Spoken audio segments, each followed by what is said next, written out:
Good morning, everybody. This is Erica Hornthal. For some reason, I am not able to go live on Orit's Dance Movement Therapist page, so I'm going to join you guys here on Mind Body Masterminds. And, excuse me, just talk a little bit about movement and different ways of moving, start off a little bit with why Orit had asked me to talk on her page. And if anybody joins us, fielding any questions that you might have, and maybe even allowing you to move a little bit from the comfort of your own home. So thank you to anybody who will be watching this, and if you have any questions going forward or after watching this once it's been posted, please feel free to comment and continue the conversation that we're going to be starting. So a couple weeks ago, I think it was now, I had posted something on, I think, my Facebook wall about this epidemic of just feeling like people aren't in their bodies enough. And that's not necessarily meaning like we're not exercising or we're not dancing or being physically active, but just that we're not being mindful. We're not aware of our surroundings. We're not aware of the space that we take up. We're not aware of how we can use our bodies to actually access, prevent, or even help with mental health, which I think as dance movement therapists, we're really interested in. I know I'm really interested in. Just the fact that as a society, even though we're embracing so many ways that we can be physically active and we can promote a healthy lifestyle through movement, we're not necessarily making those connections between mind and body. I was talking to somebody yesterday at a conference, and we were talking about how there are so many people who are flexible in their bodies, but they're not flexible in their minds. And it was a little bit of a, oh, why is that, right? What does it mean to be flexible in your body? And to me, growing up, I think flexibility was stretching, how far you could go in a split. I remember being in gymnastics and having, our instructors or coaches, push us into our splits and really stretch our muscles beyond where they probably should have been stretched. And to this day, I'm actually still not a very flexible person.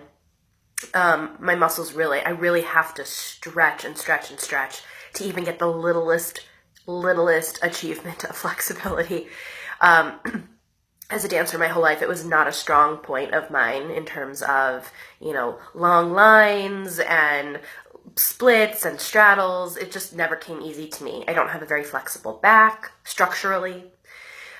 But I think in terms of the work that I do and the work that hopefully a lot of people out there do, particularly in this case, I think a lot of dance movement therapists, is we talk about flexibility of the body in terms of adaptability, in terms of fluidity, in terms of flow, how we can move from an area of tension or tightness or bound energy to a place of smooth, relaxed, more fluid movement. And for me, thinking about how that flexibility in the body correlates to a flexibility of the mind. So the more you're able to flow and be adaptable in your own body, in your muscles, in your skin, in your tension, in your rhythms, the more flexible you are in your body, again, I'm going to use flexible in your body, the more flexible you become in your mind. What does that mean? Well, we talk about neuroplasticity, the ability of the brain to change, right? The ability of new synapses to form, new connections to be wired, the ability to make decisions, the ability to, so to speak, be on your toes, right? If something isn't going the way we want it to, or, we have a plan and we have to throw it out the window, that's being flexible, that's being adaptable without it shaking you to your core, without fear of a panic attack without, having a meltdown. And that's also something that isn't inherent to everybody and something that can be taught. But I think that we can teach and achieve the flexibility of the mind through this flexibility of the body. Again, without it having to be, a split, a straddle, getting your leg over your head, because that's a very different form of flexibility. What I'm talking about is really an embodied flexibility. Hopefully that's making sense to people that are watching this video. And so I guess I just want to encourage or provide an opportunity for people to explore what flexibility of the body would be. What flexibility of the body would be in comparison to flexibility of the mind, or how flexibility of the body creates flexibility of the mind. And I don't think it's something you can just achieve in like one session, especially if you're unfamiliar with it or not even sure what that's going to look or feel like. But maybe just doing a very brief guided imagery or like a guided meditation so people can start to feel the difference between flexibility in terms of stretching versus flexibility in terms of mobility, adaptability, flow, change of body shape. Hopefully that makes sense. Thank you, Orit. I'm glad I'm glad you're understanding my comparison. Okay, so I think that was really all I wanted to say about that. I guess just a brief chat about, because I mentioned the word embodied. And I'm just noticing there are a lot of practitioners that, I don't even know how to say it. Like they live a physical life. And I'm not necessarily talking about therapy practitioners. It could be a yoga practitioner, a Pilates instructor, an exercise physiologist, a physical therapist, right? Oftentimes there's still this disconnect between body and mind. And if we didn't believe that there was a connection, we wouldn't be here, right? So, I encourage people to start thinking about, like, what does it mean to be embodied, right? So if you are a physical therapist, let's say, excuse me, there's a big difference in having somebody do an exercise versus having somebody do an exercise and be mindful of the exercise that they're doing, right? I know this, I think, from personal experience, whether it's family members or friends, or I've heard stories where somebody stops doing their exercises in physical therapy because it's not doing anything. Oh, I did it for a week. I didn't notice a difference, right? So I'm like, well, what were you doing while you were doing the exercise? Are you watching TV? Are you checking your phone? Are you, working a leg muscle and taking notes with your hand at the same time about work? It really makes a difference to be present to the exercise that you're doing, because you can be more mindful of alignment. Maybe you're doing the exercise wrong, and maybe you're doing more damage instead of actually helping the muscle or rehabbing the part of the body that needs it. So oftentimes it's about being present to what you are doing, right? And I'm not talking about meditation mindfulness. It's not necessarily tracking your thoughts. It's just about being present to what you are actually working on. So whether it's in yoga, whether it's in Pilates, the point is that you pay attention to the part of the body that's active so that you gain more from it. You actually start to make those connections and understand why things are feeling right, why they're not feeling right, and how to change it. Because ideally the exercise, I know I'm giving a physical therapy example, but like the exercise that the therapist is giving you is meant to rehab that muscle, but it has to be done in a very specific way, right? It has to be done with proper alignment. And if we're not paying attention to that, like I said, we can do more harm, right? Or it could do nothing at all because we're not actually focused on what's supposed to be occurring. So, I think there are lots of ways that we can live a more embodied life, and that's just being more mindful. It's just paying attention. I think about this all the time when I'm driving. I know that we're not supposed to be texting, right? It's illegal in most states, if not all states.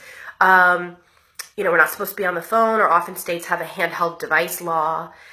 And I just think to myself,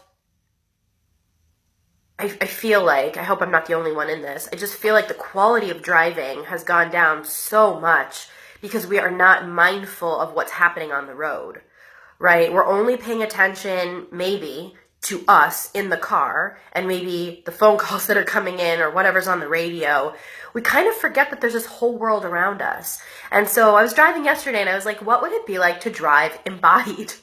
And I noticed every time I checked my rear view mirror, I noticed every time, I engaged and turned, even though I have sensors, to look over my shoulder and check my blind spot.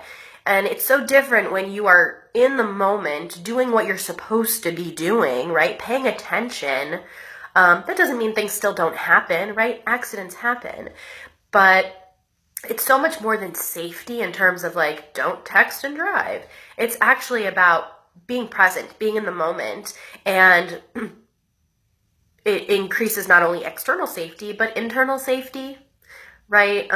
Going back to what we were talking about, flexibility, your ability to adapt, right? If you are paying attention and you're in the moment, you can think faster, you can step on the brake, you can, move out of the way if a car is coming into your lane. We can't do that if we're distracted, right? So I realize those are a lot of different ideas and a lot of different comparisons, but the idea is that we want to work on flexibility of the body to be more adaptable, to be more in the moment, and to just be present to what's going on. I'm going to read your comment.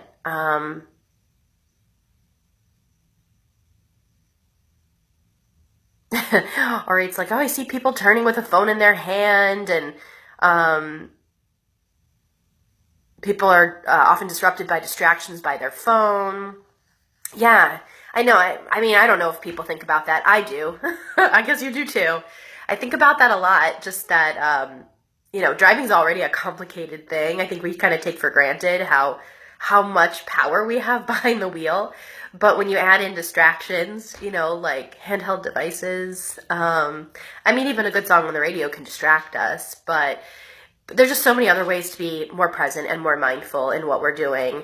And so we're going to go through a little experiential movement demonstration, but I guess part of it for me is starting with awareness and just noticing what you notice, and then allowing that flexibility or experience of flexibility to come in, and then noticing how that changes our ability to make decisions and to also be present in the mind, not just in the body.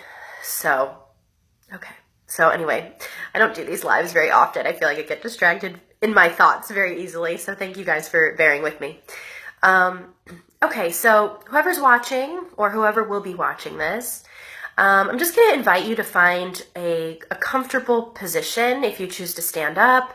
I'm just sitting down in my bedroom, and oftentimes people feel the need to close their eyes. You don't have to. I'm not going to for this purpose, just so I can stay connected to the camera and stay connected to all of you. But if you so choose, you can close your eyes and just kind of go internal for a little bit. And just do a little body check, a little body scan. So some of you may be familiar with that and some of you may not. So for me, a body scan is literally thinking about a printer or a scanner, right? When you put a piece of paper on the copy machine, the thread or the beam of light, you can't see my arms, goes and back, right? And that's basically what we're going to do with our bodies. So I want you to just think about kind of this tracking going from the top of your head, going down to your face, your ears, your nose, your mouth, the back of your head, right? Even your neck, and just starting to notice any sensations that come up. You don't have to change them. The idea is we're trying not to judge them. We just want to notice, just want to start some awareness. And if anything feels like it needs to be moved or work out a few kinks, if you need to stretch, that's what this is for. So just continuing the scan, going down to your shoulders, to your chest, even to the back of your shoulders. Again, just noticing what physically comes up. Down your arms, all the way down into your wrists, your fingertips, into your torso, so the front of your body, even the back of your body. Again, noticing if there's any discomfort, any tension, anything that needs to move. Giving yourself the ability to change positions when and if necessary. Doing a little check-in of your lower back, your pelvis, your hips. Down your legs, so your thighs, your hamstrings, your knees, your shins, your calves, down to your ankles, to the tops of your feet, the bottom of your feet, into your toes. And I realize this is quick, but ideally you can learn to do this quickly, just to do a little bit of a quick check-in to see how your body's feeling. And you can exaggerate this and check in as long as you need to. So taking that moment to just scan your body, very briefly notice any sensations that are coming up for you. And then we're going to bring awareness to our breath. And for me, it's not about changing your breath, it's just about noticing it, right? A lot of flexibility in the body takes place and changes with our breath. If our breath is very constricted and tight and small, there isn't going to be a lot of mobility in our body. The more that we can play with and expand and contract and move our breath, the more flexibility we get in our torsos, in our chest, and then out into our limbs, right? Out into our extremities.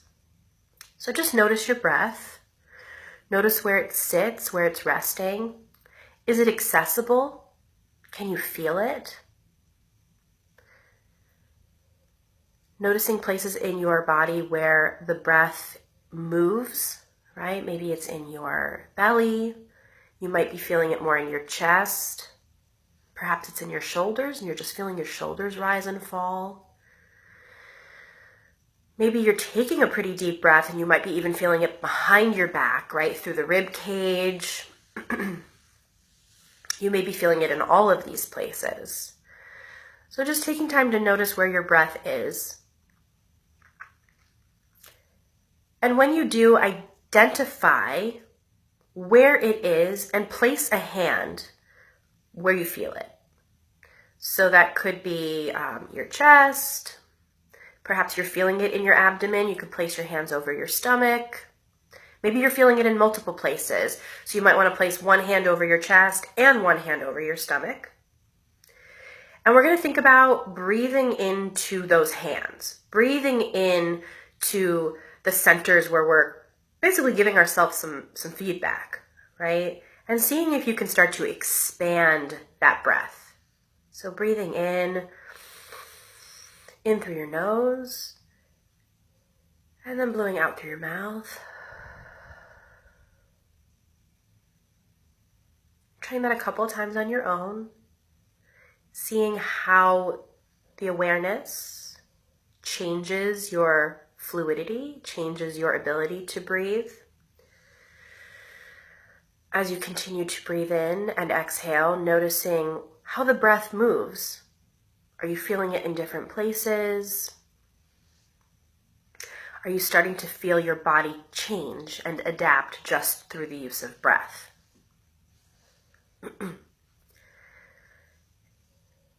And on this next breath, I'm going to invite you to then initiate some movement. And it can be the smallest movement. Perhaps you're feeling like stretching or reaching out, or, just kind of a lift of the head. Or with this breath, it's earlier for some of us. It's still the morning. Perhaps this breath is encouraging you to stretch up your arms.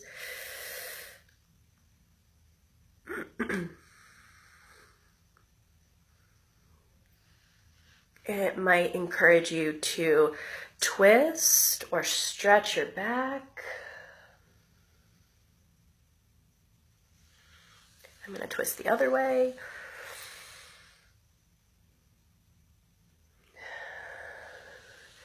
And at this point, we're not necessarily taking really deep breaths. We're just using our breath to facilitate some mobility, right? So seeing if there's any way that you'd like to move, right? Or encourage that breath to flow to different parts of the body.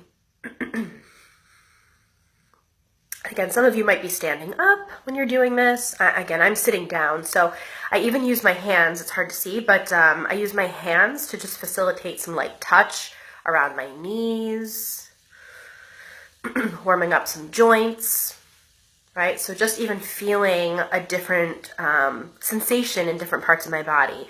The warmer our muscles are, the easier they are to move and to be moved. They'll stretch better. Good. So just take a moment to notice what has changed already, just from when maybe you started this little bit of experience versus now having done a little bit of a scan, noticing your breath, allowing your breath to move a part of you.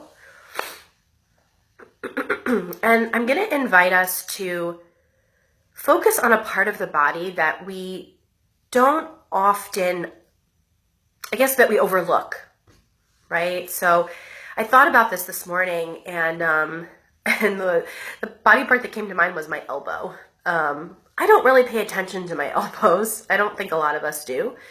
I don't even, we might be thinking like, well, maybe they don't serve us, they don't grab things. It helps me bend my arm. It does help me reach for things. But I even noticed from like a physical perspective, I don't pay attention to my elbows, and they're really dry, really, really dry, especially even though the winter's supposedly over. The other day I noticed, and I thought, my gosh, I should put some lotion on them. Like, my skin was just so dry. So that might just be me. But that's the part of the body that I'm going to focus on. And I invite you to focus on a part of your body that maybe you don't think about. It could be your big toe. It could be behind your ears. Just an interesting part that you don't really think about, don't notice, and maybe doesn't serve a purpose for you on a daily basis. But just kind of pay attention to that. So you can start massaging or noticing, just kind of looking, touching, feeling, and just start to bring some awareness and some sensation to those different parts that we might not be paying attention to. Again, more structurally to me than anything else at this point.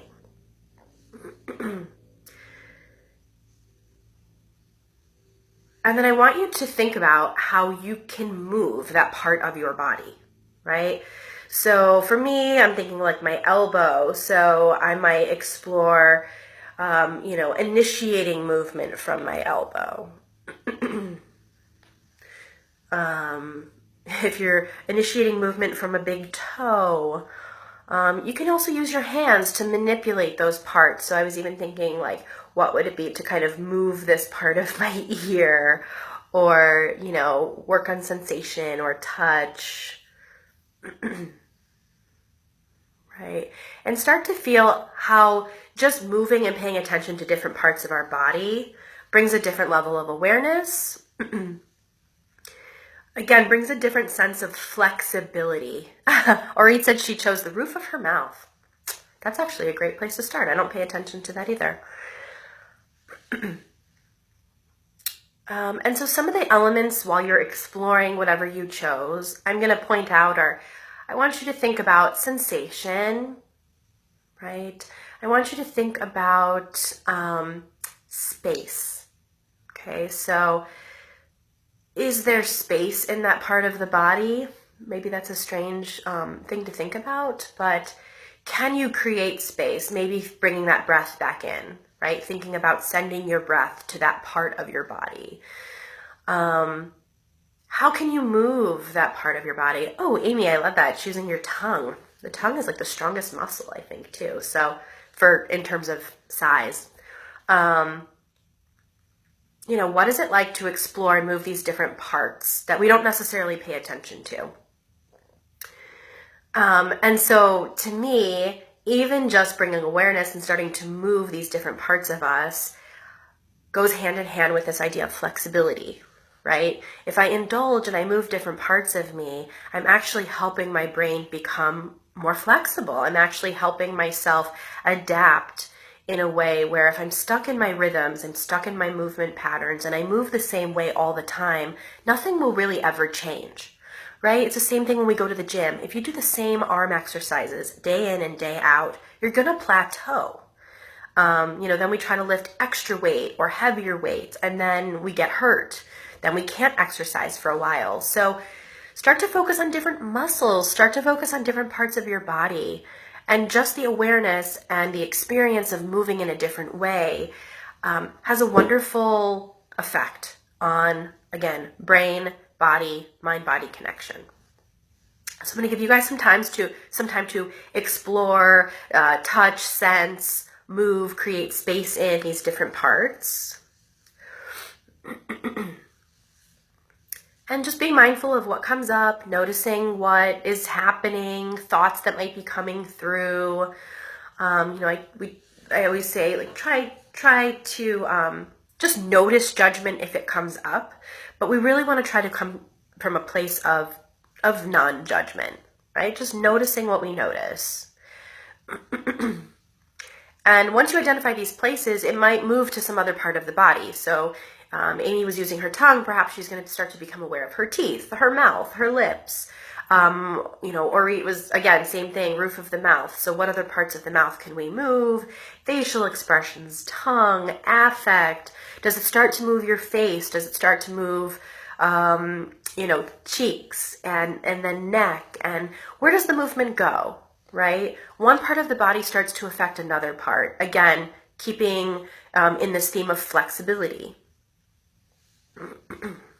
So just kind of explore that for yourselves.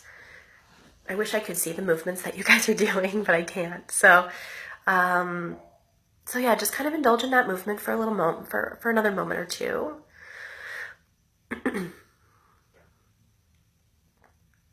And again, as you're moving, just kind of be mindful of what's changing, right?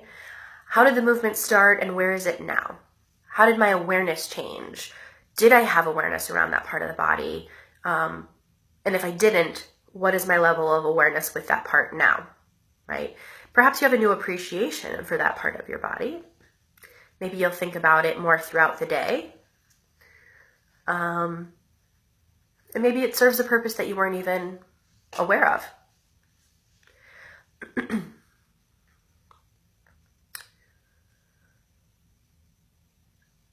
And so again, just kind of noticing how the movement is changing. I can't see how big your movements are, but Amy said finding new ways to reduce TMJ pain. Wow.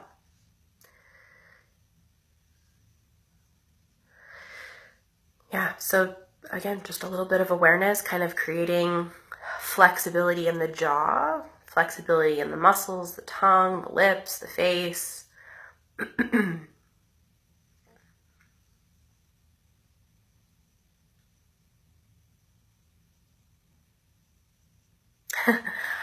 Orit, I'm realizing I used to feel the roof of my mouth more as a kid, and I feel very playful doing it. Yeah. That's funny that you say that, because I was very aware of it as a kid too, because I had a lot of orthodontia. I don't know if anybody else had this, but I had to have a spacer for the roof of my mouth, for my palate.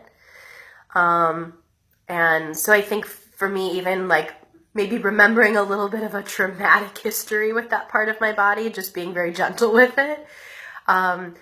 But yes, I remember, like kind of playing with mints in my mouth and holding them up to the roof of my mouth, or I know, like swishing things in your mouth, which I think we can always do. But yeah, I think like that playful quality isn't something that maybe as adults we always tap into. I'm trying to think what I was doing with my elbow.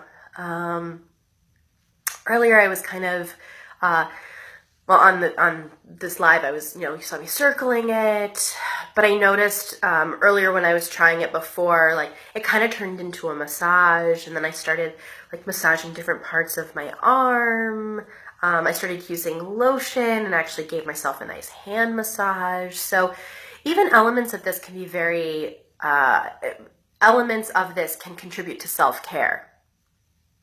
So obviously depending on the part that you're focusing on, you might not be using lotion, but allowing yourself to just go with that and experience a different sensation, different ways of listening to the body, and different ways of just being there for it. So as you keep kind of indulging and going with this experience, I'm going to ask you to focus on, I guess, a feeling, if you will, right? And my directive is going to be, if this part of the body that you identified could talk, what might it say? So, I'm going to give crazy examples again. If your little toe could talk, what would it be saying? If my elbow could talk right now, it would be saying, thank you, thank you. Because I wasn't paying attention to it, and now I am. And it's more hydrated and moisturized. So it's saying thank you. What might your tongue be saying? Or the roof of your mouth? Or, I don't do this a lot. I don't do this often with clients, but every now and then, if the opportunity arises, giving voice to parts of our bodies. Everything has its own language, and allowing it to speak through you. If there's a body movement or a posture or a sensation, I think myself as a dance movement therapist trying to put symbolism to that, and then if we're able to verbalize or able to verbally process what that is, just saying something for it or allowing its voice to come through. So Orit wrote, "Where have you been?" Yeah, maybe it's curious, or like, why haven't you paid attention to me? What's going on? Welcome back. And obviously you guys don't have to share them in comments. That's just only if you feel comfortable. Oh, your tongue. You don't always need to be so tense, right? Isn't that a good reminder? I think I can use that reminder too. And this is a great way of pointing out tension where we're not even aware that we might be holding it, right? And then so finding a way, now that you've heard the voice, right? Now that you've given it voice, find a way to let it know that you heard it, right? So I'll give an example again, like my elbow.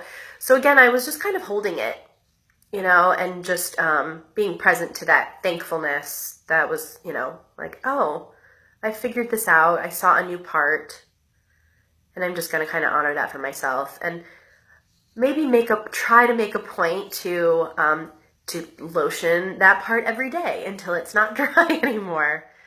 So you can't see again, but I'm like kind of cradling both elbows, just kind of holding, creating some warmth around. So just an idea. I don't want to tell you guys what to do, but there's been a lot of mouth and tongue, so it might be just kind of like a holding, right? Or maybe it's just an acknowledgement. Sometimes tapping feels better to some people, rubbing. And it might not be touch oriented at all. Perhaps it's just a mindfulness, just a moment to close your eyes and just be present to that part of your body.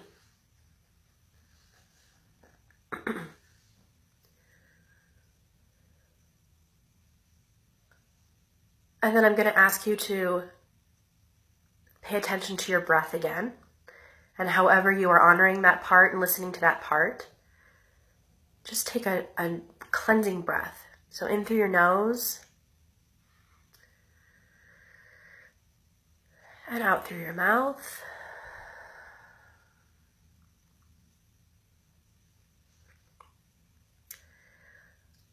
And one more cleansing breath in through your nose. And releasing out your mouth. And then taking another moment to go back into the body and go back to that body scan. right? And just, again, trying to kind of track from your head all the way down to your toes. And just noticing any changes, noticing, again, any sensations that might be coming up. I like to really focus on like how did anything change? I know this was a very brief experience, but from before we started to now, thinking about any sensations, any even thoughts that have changed.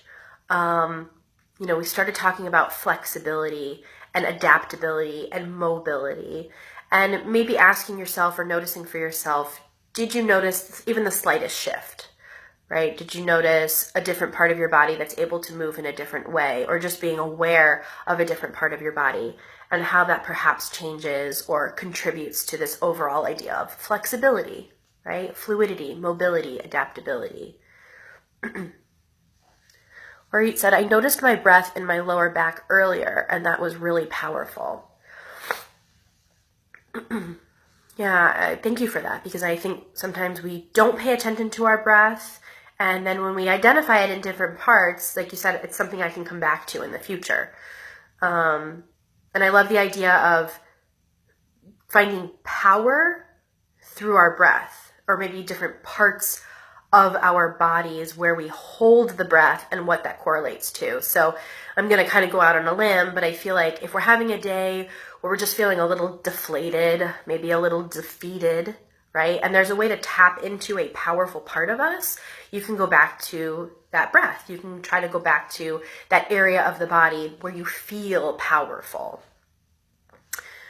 Amy said, maybe brief and also proof that change can happen just that quickly. Thanks, Amy. Yeah. Yes, thank you. That's all I'll say. I guess as therapists, or as a therapist, I'm always upfront that like we don't want to be distraught if change doesn't occur like that, right? But yes, this is proof that even in just a few moments, you can create a little bit of change, especially if you're open to it, right? So thank you for that reminder. I appreciate that.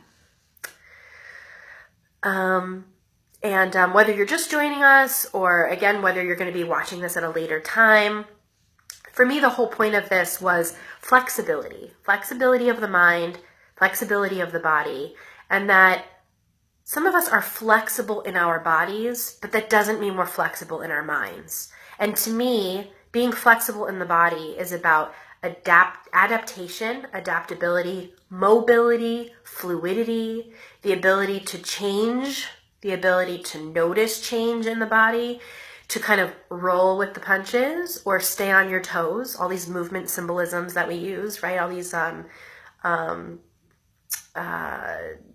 the word I'm looking for? Imageries and euphemisms, maybe. And that through flexibility of the body, we can achieve flexibility of the mind. We can change the way we think. We can be more adaptable. We can think, again, on our toes. We can make decisions. We can focus. We can be more productive without that even being the goal. It just happens. That happens naturally. We just have to give it time and allow the work to happen. Amy, also a great reminder to me that little changes are just as important as the big ones. Yeah, thanks. Like sometimes the smaller changes are even more beneficial than the big ones, right? Again, in terms of stretching. So yes, it might be an accomplishment to get into that left split. And that would be a really big change, a really big stretch, right? But to me, sometimes like this to me is a smaller movement. I have people cross their fingers, right? So what you want to think about is flipping which thumb is on top and then adjusting all the other fingers, right? To me, compared to a grand battement or like a huge split, it's a much smaller movement, but it has much greater potential. Hopefully that makes sense. You guys can try that again. So you clasp your hands, you just switch whichever thumb is on top, and then you kind of adjust the rest. And for oftentimes it's uncomfortable. We feel this area of discomfort because it's not familiar. It's not the way bodies are patterned, and then it's not really the way our brains are patterned, so it's a shock to the system. But that's just proof that a very small movement, a very small change compared to a very big stretch has huge potential, right? Big changes occur. I don't know, for at least Amy or Orit, whoever's here, any other questions, any other thoughts about flexibility, maybe how you see this working in your, lives, yes, but maybe you're working with clients or you're interested in bringing kind of this idea of flexibility to work with clients. Feel free to ask any questions or even think about it, and you guys can always comment afterwards or leave questions or contact me after the fact.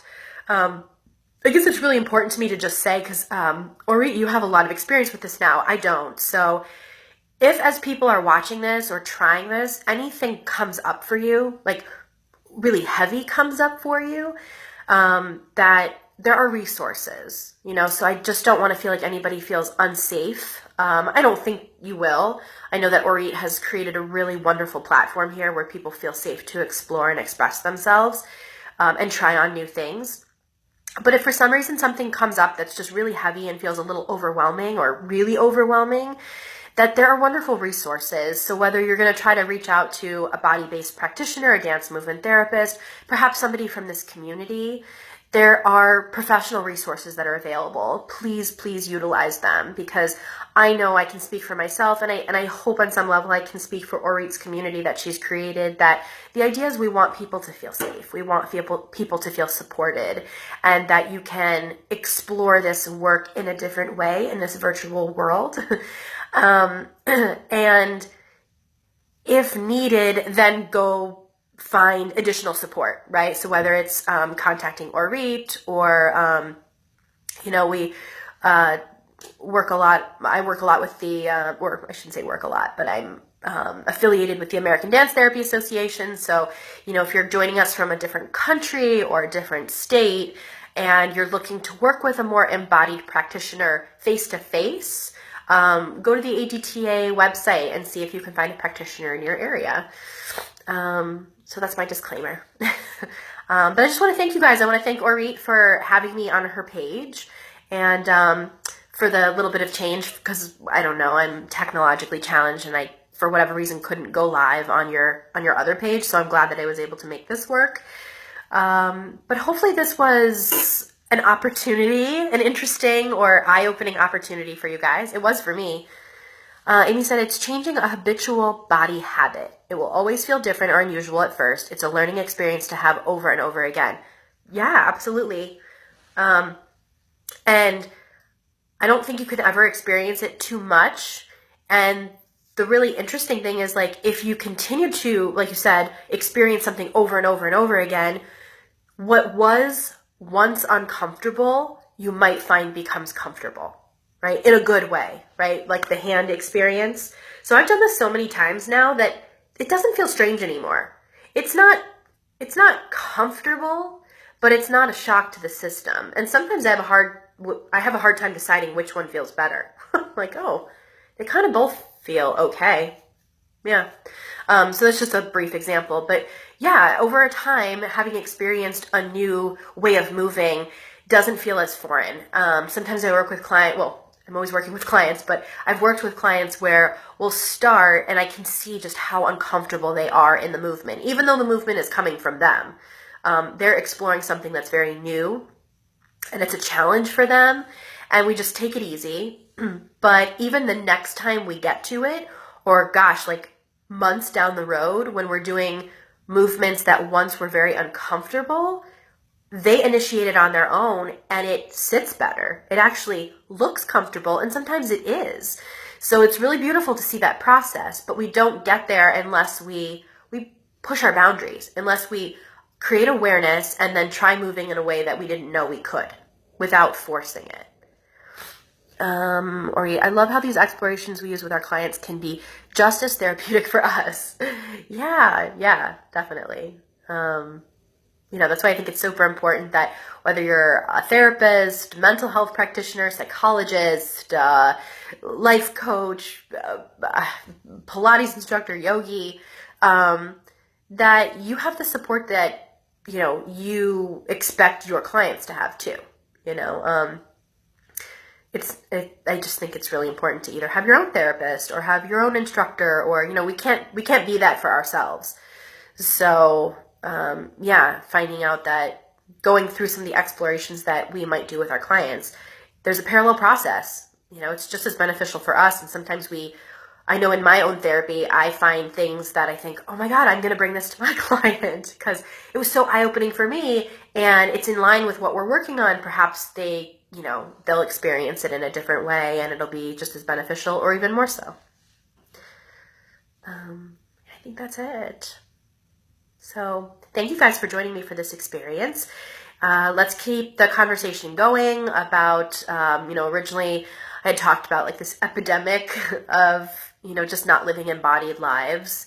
And that it's not something we have to take a course in. It's not something you have to, study endlessly. It's really just about being more present to our bodies throughout the day.